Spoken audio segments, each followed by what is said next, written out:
Balkəndə bina ev axtarırsınızsa, telefonu sürüşdürməyin.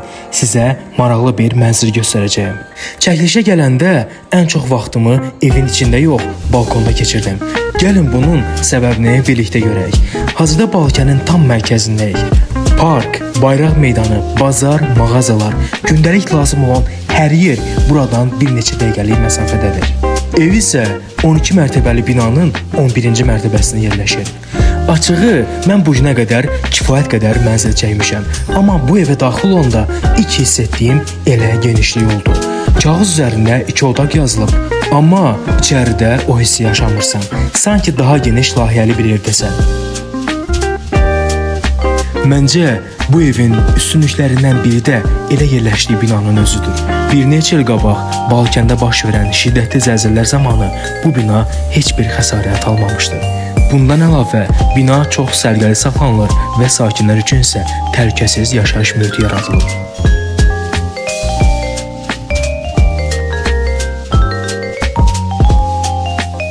İndi isə gəlin balkonlara baxaq.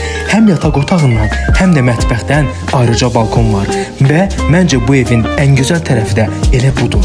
Səhər çayını içə-içə bu mənzərəyə baxmaq adamın gününü dəyişə bilər.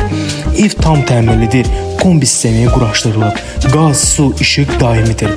Hamam və sanitar qovşaqlar ayrıdır. Bu da gündəlik istifadə üçün kifayət qədər rahatlıq yaradır. Bir məqamı da qeyd edim. Bu ərazi kirayə bazarında kifayət qədər tələbat görür. Yəni, həm özünüz üçün, həm də alıb kirayəyə çox gözəl bir qiymətə vermək üçün dəyərləndirə bilərsiniz. Qiymət isə 115.000 manatdır və real formada yanaşan müştərilərə isə qiymətdə endirim də olacaq. Məncə, belə evlər videoda tam hiss olunmur, ən yaxşısı gəlib öz gözünüzlə baxmaqdır. Evdə isə bütün əşyalar qalmaq şərti ilə satılacaq. Yəni, bu evə əlavə bir əşya almağa ehtiyac yoxdur. Məntiqlə düşünsək, 115.000 manata içində əşyalı bu ev almaq kifayət qədər doğru qərar olar. Maraqlanırsınızsa, əlaqə saxlayın, gedək birlikdə baxaq. Bir də, əgər sizin də satmaq istədiyiniz ev, torpaq və ya obyekt varsa, bizə müraciət edin. Biz çalışırıq ki, sadəcə əmlakı göstərmək, onu alacaq insanın orada yaşayacağı hissi də elə videoya keçirə bilək.